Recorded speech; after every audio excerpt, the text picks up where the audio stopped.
안녕하세요. 크리스마스 페이지입니다. 오늘 읽어드릴 책은 바람이 불면 바람이 부는 나무가 되지요 입니다. 끝까지 가본다는 것. 밀란 쿤데라는 시인이 되는 일은 어떤 것에 끝까지 가보는 것을 의미한다고 말한 바 있다. 행동의 끝, 희망의 끝, 열정의 끝, 절망의 끝까지 말이다. 밀란 쿤데라는 왜 끝까지 가보라고 우리에게 권유하는 것일까? 중도에 포기하지 말라고 말하는 것일까?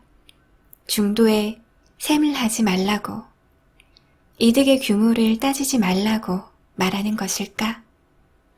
어떤 일이든지 그 끝까지 가보았을 때에야 진정으로 그 일의 진면목을, 그 일의 고유한 가치와 효력을, 그리고 그 일로 인해 파생될 나중의 것까지 알 수 있다는 뜻이 담겨 있는 듯하다.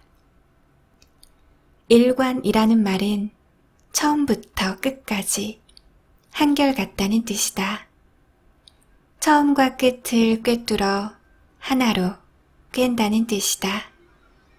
하나의 생각, 하나의 의지, 하나의 원리로 꿰다는 뜻이다. 이렇게 뜻을 새겨본다면 이 말은 수심의 차원에 있기도 하다. 일심을 생각하게 하는 것이다.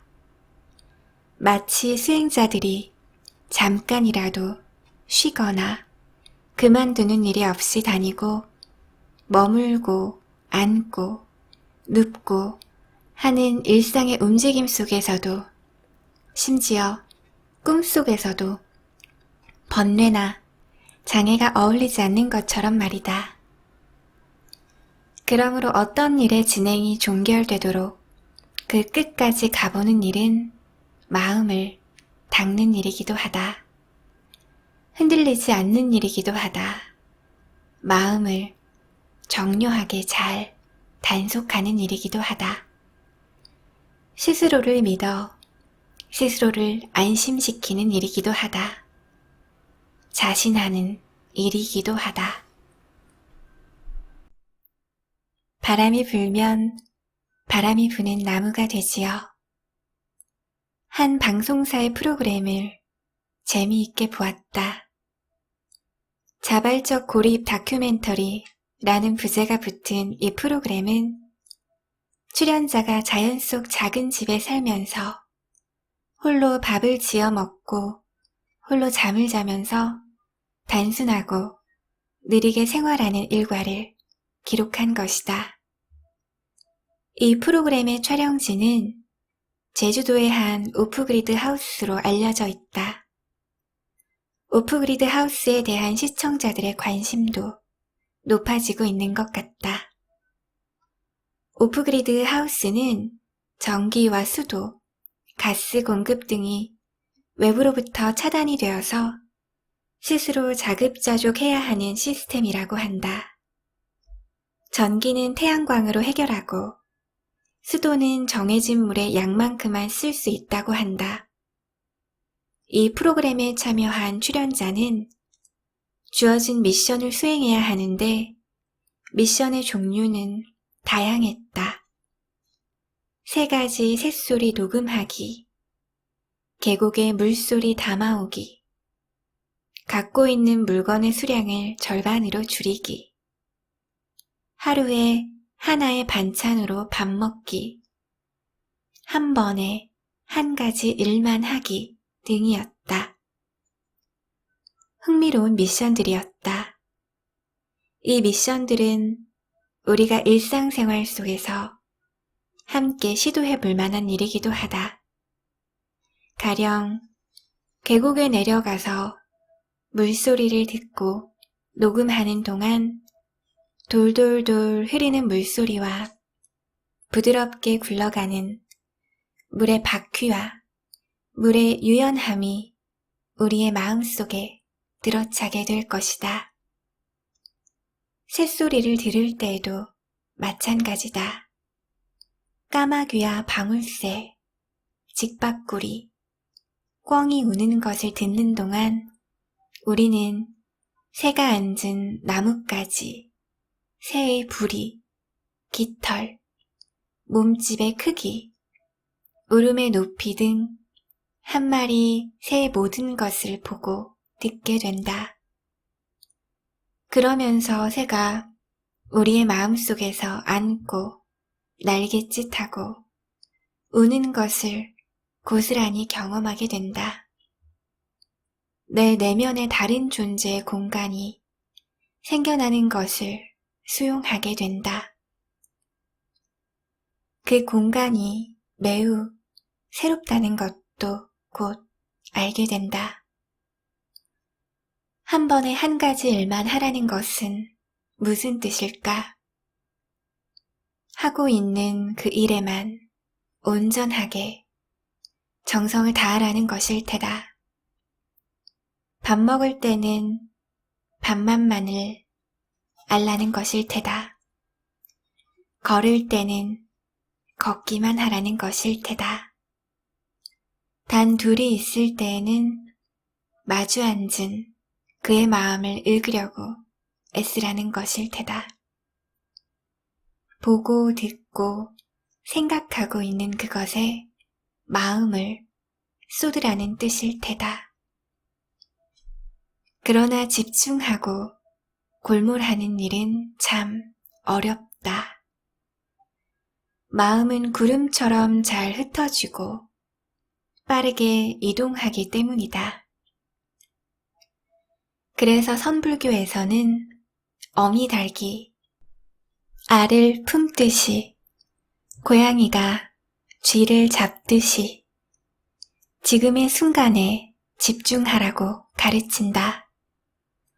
어미 닭이 알을 품되 알의 온기가 늘 이어지도록 품는 것처럼 하고 고양이가 쥐를 잡을 적에 생각과 눈동자가 움직이지 않는 것처럼 하라는 것이다. 우리는 매일을 바쁘게 살고 있고 내 몸 하나 챙기기에도 벅차다. 날카로운 의견을 주고받고 또 모욕감마저 느끼게 된다면 지치고 나른해져서 일어나기 어려운 형편에 놓이게 된다. 이러할 때에는 나의 전원을 잠시 꺼두어야 한다. 나를 느슨하고 단조로운 여건 속에 있게 해야 한다. 펼친 것을 접을 필요가 있다. 접으면 잠잠해지고 잠잠해지면 마음에 풋풋하고 넉넉한 공간이 생겨난다. 이 경험은 매우 유익하다. 시인 김용택 선생님의 인터뷰 내용을 읽은 적이 있는데 선생님은 눈 오는 날 마루에 걸터 앉아 이렇게 말씀하셨다. 나무는 눈이 오면 그냥 받아들여요.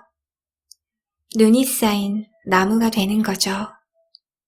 바람이 불면 바람이 부는 나무가 되지요. 새가 앉으면 새가 앉은 나무가 되는 거죠. 새를 받아들여서 새로운 세계를 만들어내는 거죠. 이승훈 시인의 시 바람을 통해 바람이 풀밭에 가면 풀들의 몸놀림을 하고 나뭇가지에서는 나뭇가지의 소리를 낸다고 노래하기도 했다. 바람은 풀밭에 가면 풀의 몸이 되고 나무에게 불어가면 나뭇가지가 되어 흔들린다는 것이다. 바람이 이처럼 풀이 되고 나뭇가지가 되는 것은 나라는 완고한 생각을 버렸기에 가능할 것이다. 나라는 생각을 버리고 다른 것에 맞췄기 때문에 가능할 것이다. 무엇인가에 맞춰서 하되 그냥 하기만 하되 집착 또한 없기 때문에 가능할 것이다. 내 내면의 다른 존재의 공간을 만드는 연습을 하다 보면 나를 애워싸고 있는 것에 대해 알게 될 것이다.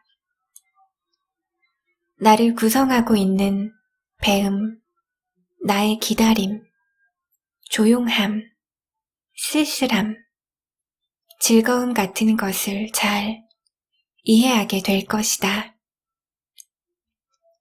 그러므로 내가 다른 것이 되어보는 경험은 내가 나를 다시 들여다보는 경험이 된다.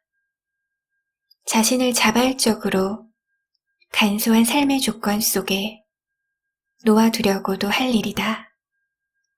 그러는 동안 우리의 마음이 깨끗한 계곡의 물소리에 의해 맑은 날의 새소리에 의해 회복될 것이다.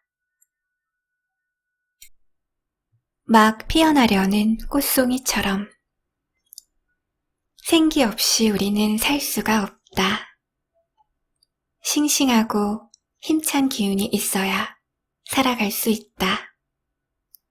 모든 움직임에는 이런 생기가 있다. 생기의 샘, 생기의 분화구를 갖고 있다. 매일매일의 아침에 우리는 생기를 느낀다.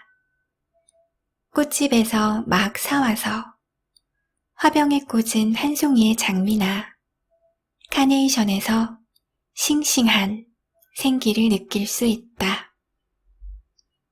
생기는 신선한 공기와도 같다. 생기는 건강한 사람의 혈액과도 같다. 생기는 분수처럼 탄력이 좋다. 한 해가 저물고 새로운 해가 솟는 것은 하나의 큰 생기가 생겨나는 과정이다. 정현종 시인은 이게 무슨 시간입니까? 에서 이제 막 피어나려는 꽃송이가 품은 생기를 시간의 열에 비유했다. 생기는 꽃송이가 막 피어나려는 그 의욕, 열이 가득한 상태, 흥분과 설렘이 가득한 상태다.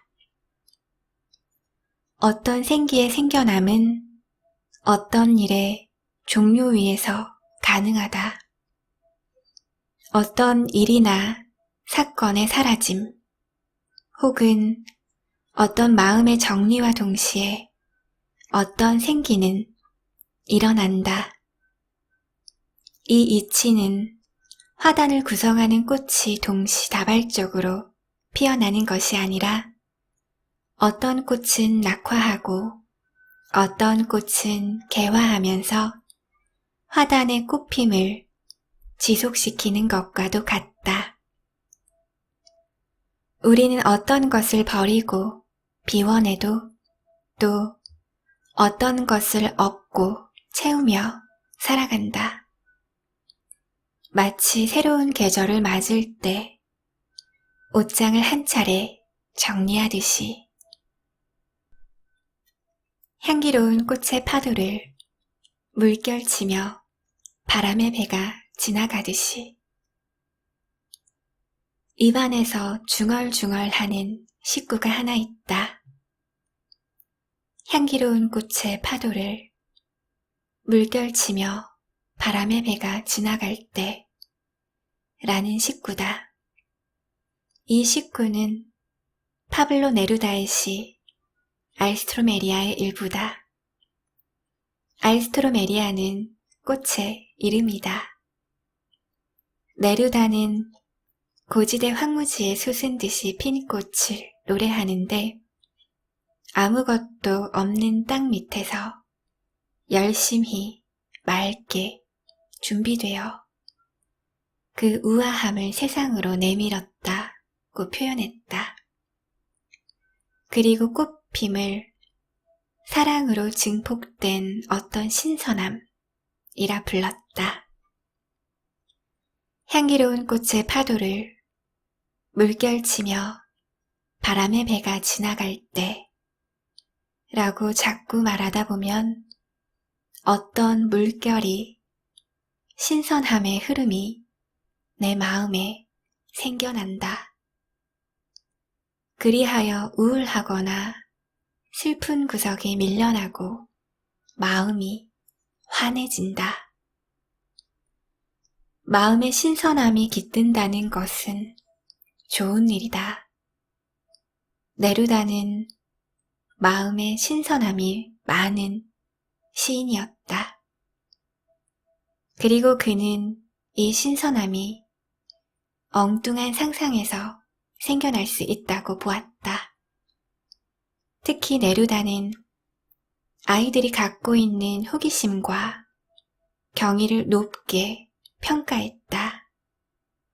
그리고 아이의 호기심과 경의를 빌려 다음과 같은 멋진 질문들의 식구를 탄생시켰다. 만월은 오늘 밤 그 밀가루 부대를 어디다 두었다지? 마음의 영역에서 조바심과 걱정과 화를 밀어내고 엉뚱함과 설렘과 호기심과 질문과 신선함의 꽃을 피워보면 어떨까 싶다. 한 줄기 시원한 바람처럼 가벼이 삶의 시간 속을 불어가면 좋겠다. 바람과 물에 은혜를 받은 보트처럼 우리는 매일매일을 살면서 과연 하루 동안 몇 번이나 우리의 삶 속에 싱싱함과 아름다움이 있다는 것을 알고 느끼며 지내는 것일까? 노벨 문학상을 수상한 타고르가 1919년에 모국어인 벵골어로 펴낸 시집 길 잃은 새에는 짧은 시 326편이 수록되어 있다. 이 시집에 실린 것 가운데에는 이런 식구가 있다. 이 연약한 그릇을 당신은 비우고 또 비우시고 끊임없이 이 그릇을 싱싱한 생명으로 채우십니다. 연약한 그릇은 우리의 몸과 마음을 일컫는 것일 테다. 새 날을 맞이하는 우리가 아침에 갖게 되는 생기와 의욕을 싱싱한 생명으로 표현한 것이다. 또 이런 식구도 있다. 나의 마음이여, 바람과 물의 은혜를 받은 보트처럼 세계의 움직임으로부터 당신의 아름다움을 발견하세요. 우리는 바다라는 큰 세계의 움직임 위에 뜬 한 척의 보트다. 바람과 물의 도움을 받으며 떠 있는 멋진 보트다. 우리 스스로가 보트처럼 이 세계 위에 떠서 시원한 바람을 맞으며 우리의 의지로 운항하고 있다는 사실을 잊지 말라는 권고가 이 식구 속에 있다. 오직 한 생각. 강렬한 주의 집중은 잠재된 능력을 깨워 놀랄만한 결과를 낳는다고 한다. 그래서 그런지 우리나라에도 몰입을 권하는 여러 종류의 책이 이미 출간되어 대중의 큰 관심을 얻었다. 가령 미하이 칙센트미하이는 플로우라는 개념을 사용하는데 이때 플로우는 어떠한 행위에 깊이 몰입한 나머지 시간의 흐름이나 속한 공간은 물론 자신에 대한 자각마저도 잊게 되는 때를 일컫는다. 특별히 플로우라고 이름을 붙인 이유는 몰입의 심리적 상태가 물 흐르듯 편안해지고 하늘을 자유로이 나는 느낌과도 같기 때문이라고 한다. 그는 책 몰입의 즐거움을 통해 말하길 몰입에 뒤이어서 오는 행복감은 특별하게 크다고 강조한다. 그 이유인즉 이 몰입은 스스로의 힘으로 만드는 것이어서 우리의 의식을 그만큼 고양시키고 성숙시키기 때문이라고 분석한다. 몰입은 생산성과 창의성을 향상시킨다. 몰입은 잠재된 능력을 발굴한다. 뿐만 아니라 몰입은 마음을 지극히 편안한 상태로 만들고 스스로를 느긋하게 이완시켜준다. 그러나 몰입을 이행하기는 쉽지 않다. 몰입을 위해서는 수많은 연습이 필요하다. 고도의 집중 몰입은 일심의 상태를 유지할 때 가능하다. 순수하게 잘 제어된 마음일 때 가능하다. 순수하게 제어된 마음은 번잡함을 버린 마음이다. 한결같은 마음 또는 오직 한 가지 생각을 갖는 것이다. 과일처럼 내 인생을 감미롭게. 20대를 전후한 시기에 나는 몸의 근육을 키웠다. 그것은 자기 보호의 본능 같은 것이었다. 나는 세계로부터 어떤 위협이 거대한 파도처럼 내게 밀려온다고 느꼈다. 세계로부터의 어떤 위협이란 세계가 나의 육체를 억누르는 것을 뜻했다. 그러나 이런 노력들이 무의미하다는 것을 깨닫는 데에는 그리 오래 걸리지 않았다. 내게 보다 중요한 것은 미국의 시인이며 소설가인 실비아 플라스가 노래한 것처럼 나는 과일처럼 내 인생을 감미롭게 유지해야 한다는 사실이었다. 우리가 어떤 반복을 통해 키워야 할 근육은 마음의 근육이다. 마음이라는 기관에 습관이라는 근육을 만드는 것이 훨씬 유의미하다. 나는 마음의 근육을 키우기로 했다. 내게 새로이 생긴 습관으로는 첫째, 행복한 시간을 늘리는 것이다. 뉴질랜드 오타고 대학교 연구팀의 연구 결과에 따르면 인간이 더 행복해지기 위한 4가지 열쇠는 과일, 자연, 햇볕, 잠이라는데 내가 행복의 순간을 늘리기 위해 길들인 습관은 걷기였다. 하루에 최소 10,000보 이상을 걷고 되도록 오르막과 내리막이 있고 좌우로 휘어지는 길을 걸었다. 두 번째는 초조함을 없애는 것이다. 해야 할 일이라면 일찍 시작했다. 이렇게 하다 보니 약속 장소에서 다른 사람을 미리 기다리고 있는 내가 목격되기 시작했다. 세 번째는 마음의 탄력과 생기를 유지하는 것이다.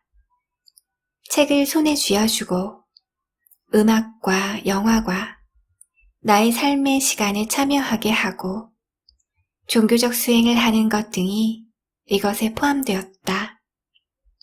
몸의 근육을 바꾸는 것보다 마음의 근육을 바꾸는 것이 더 근사하다. 고통의 시간은 강물처럼 흘러갔다. 나는 힘들어하는 사람들에게 지나간 일을 좀 잊고 살라고 말한다. 고통의 순간은 강물처럼 이미 흘러갔다고 말한다. 과거의 기억이 당신의 현재를, 당신의 미래를 포박하지 못하도록 하라고 말한다. 지나간 것은 지나간 대로 두라고 말한다. 그러나 많은 사람은 지나간 기억을 잊지 못해 혹은 정리하지 못해 현재의 삶과 미래의 삶을 꾸려나가는 데 어려움을 겪는다. 이것은 가슴에 독화살을 맞고도 독화살을 뽑지 않는 사람과 같다. 독화살을 맞으면 우선 독화살을 뽑아야 한다. 그런데 사람들은 목숨이 경각에 달려 있음에도 독화살을 뽑지 않고 그 독화살을 쏜 사람이 누구인지, 독화살은 무엇으로 만들어진 것인지를 알아야 하므로 독화살을 뽑을 수 없다고 말한다. 그러면 독화살을 맞은 그 사람은 그것들을 알아내지 못하고 결국 죽고 말 것이다. 과거의 고통의 독화살은 이제 뽑아야 한다. 고통의 시간은 강물처럼 흘러갔다. 달까지 올라가는 긴 사다리. 시인들의 상상력을 자극하는 것 가운데 하나로 달을 들 수 있을 것이다. 달은 정말이지 많은 이들의 시심을 탄생시켰고 바퀴를 움직였고 그 큰 수레에 실어 멀리 사라졌다. 많은 사람이 대낮에는 희미하게 뜬 낮달을 올려보고 캄캄한 밤에는 선명하고도 깨끗하게 떠서 멀리 가는 달을 올려보지만 그 달을 통해 상상하는 내용은 확연하게 다르다. 흰 밥을 상상할 수도 있고 새우잠을 자는 연인의 마음을 상상할 수도 있다. 그리고 이러한 상상력의 내용은 다양하면 다양할수록 좋다.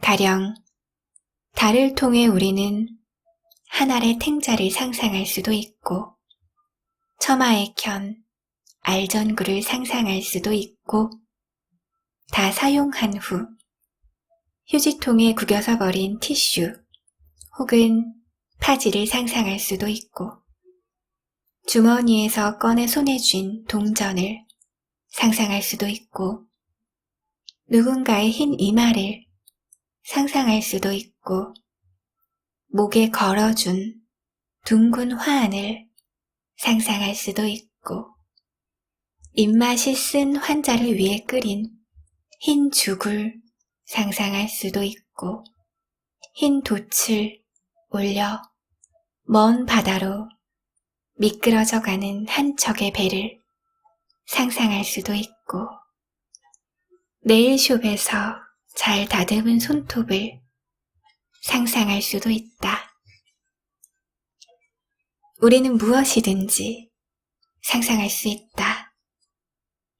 상상력은 대양과도 같으므로 고래가 대양을 상상하듯이 청년이 대양을 상상하듯이 상상할 수 있다. 한 톨의 씨앗이 높은 하늘과 가을의 끝을 상상하듯이 상상할 수 있다. 상상력의 사다리를 놓을 일이다. 달까지 올라가는 긴 사다리를, 바람과도 같은 사다리를, 흐르는 물 같은 사다리를, 예측 불허의 사다리를, 탄력이 좋은 사다리를, 우연하게 처음 만든 사다리를, 되돌아오지 않고 전진하는 사다리를. 지혜는 시간과 더불어 온다. 한 신문의 지면을 통해 예이츠의 시 2편을 읽었다.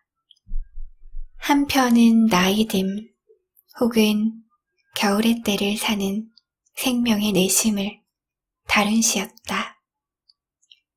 시 지혜는 시간과 더불어 온다의 내용은 이렇다.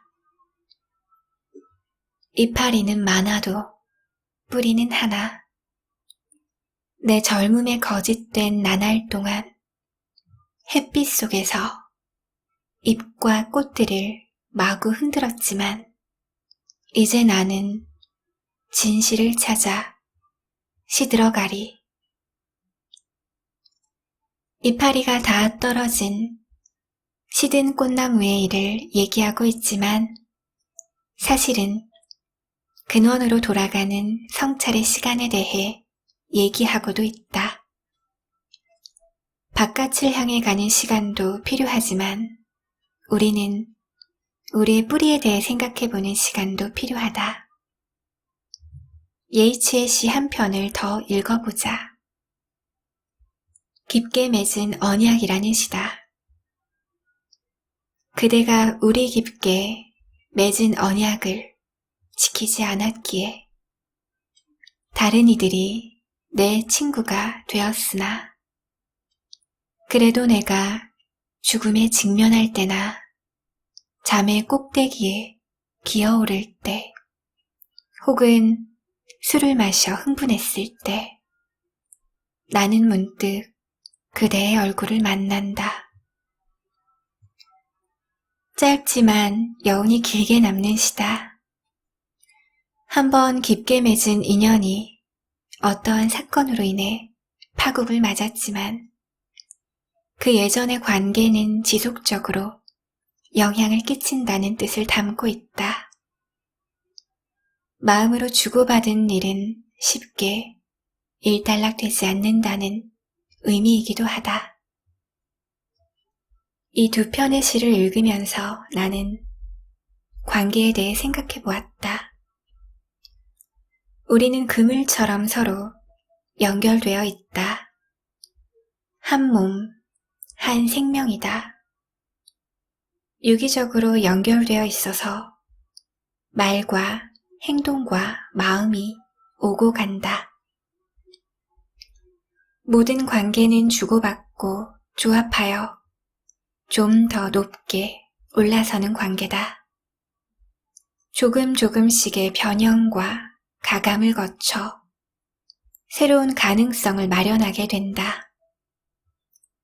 우리들 사이의 유기적 관계에 대해 늘 사유하고 이를 통해 나를 개방하고 또 그러한 개방을 통해 새롭고 높고 이상적인 차원의 자아에 이르러야 한다.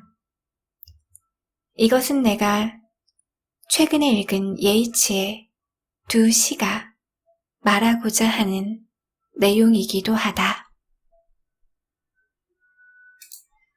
계절이 바뀔 때 남쪽 바다에서 그물로 싱싱한 전어를 잡아 올리던 어부가 파닥파닥하는 전어가 이렇게 올라오면 이제 가을이 시작이죠.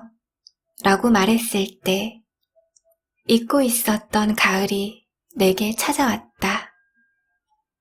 고창 선운사에 꽃무릇이 피어 산사가 붉은 융단을 깐 것 같다는 소식을 전해 들었을 때 다시 가을이 찾아왔다. 머지않아 설악산에서 첫 단풍이 시작될 것이라는 예보를 들었을 때 또다시 가을이 찾아왔다. 가을이 오니 사방이 풀벌레 소리다. 아침 저녁이 서늘해졌다. 햇배와 붉은 사과가 과일 가게에 수북하다. 주말이면 등산복을 차려입은 수많은 사람이 입산한다. 시인 릴케가 썼듯이 두 세계 가운데 한쪽은 하늘로 올라가고 다른 쪽은 땅으로 꺼지는 시간인 해질녘의 한강을 따라 마포에서 양화진까지 걷다 보면 산책을 나온 사람들과 자전거를 타는 사람들이 부쩍 늘었다. 나는 이러한 풍경들 곁에 앉아 폐결핵을 앓다 요절한 시인 존 키츠의 시 가을의 부처를 낮게 읊조린다. 태양과 공무하여 초가집 처마를 휘감은 포도나무들을 열매로 가득 채우고 축복해주며 이끼 낀 오두막집 나무들을 사과로 휘어지게 하고 과일 하나하나 속속들이 무르익게 하고 박을 부풀어 오르게 하고 개암 열매 깍지를 달콤한 과육으로 살찌우고 꿀벌들을 위해 늦게 피는 꽃들을 더욱더 피어나게 한다. 여름이 이미 끈적끈적한 벌집들을 흘러넘치게 하였기에 꿀벌들은 따스한 날들이 결코 그치지 않으리라 믿는다. 이처럼 가을의 냄새가 곳곳에 흥건한 것을 보니 가을에는 코와 눈의 감각도 더 예민해지는 것 같다.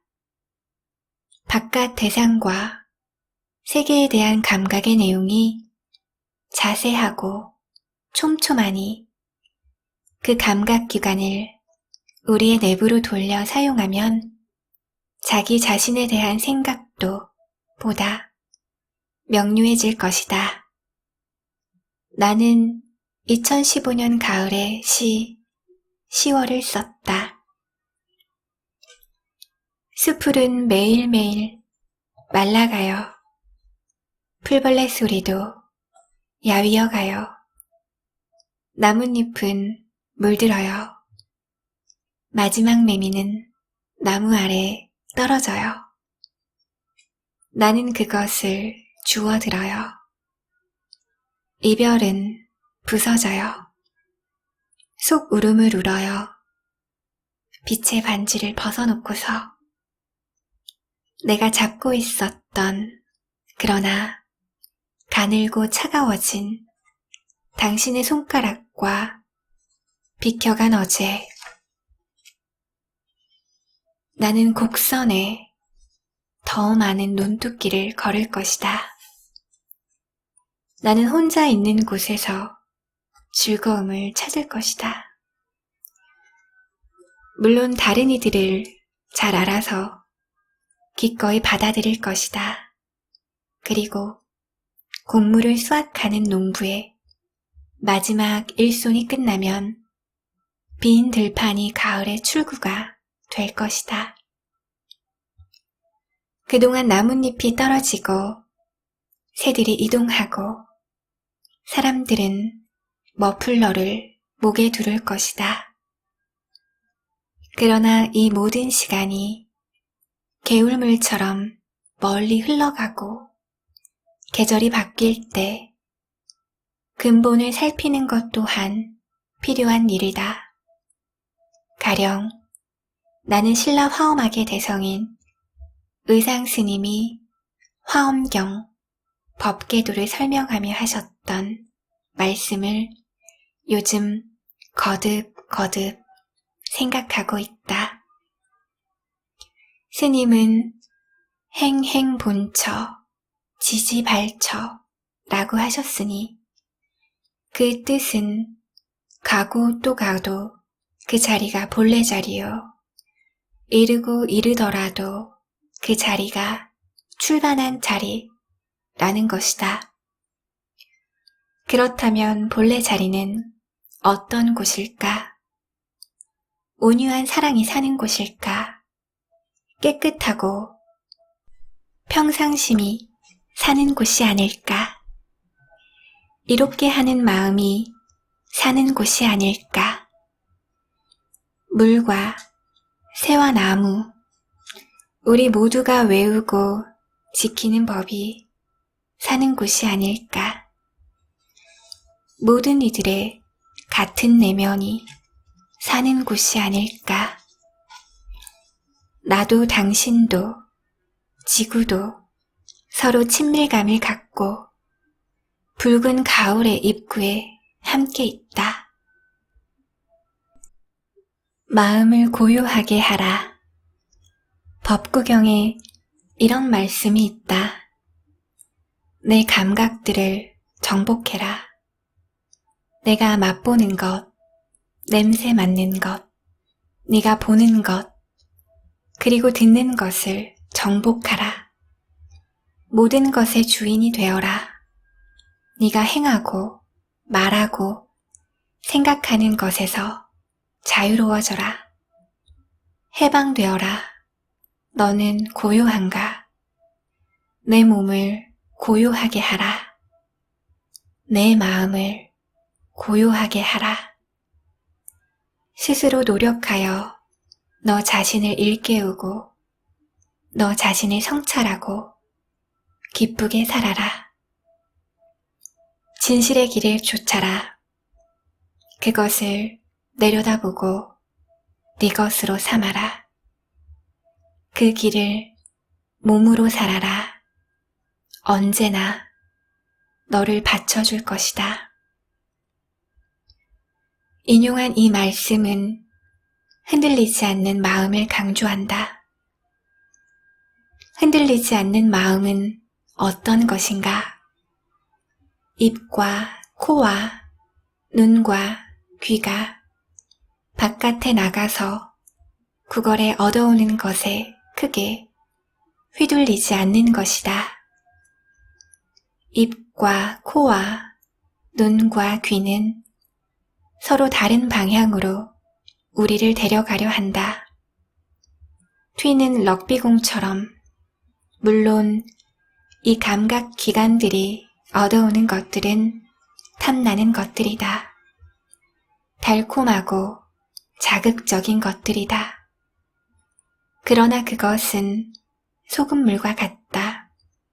마실수록 갈증을 유발하는. 그러나 마음이 동요하지 않으면 높은 파도를 뚫고 큰 바다로 나아가는 기선처럼 살아갈 수 있다.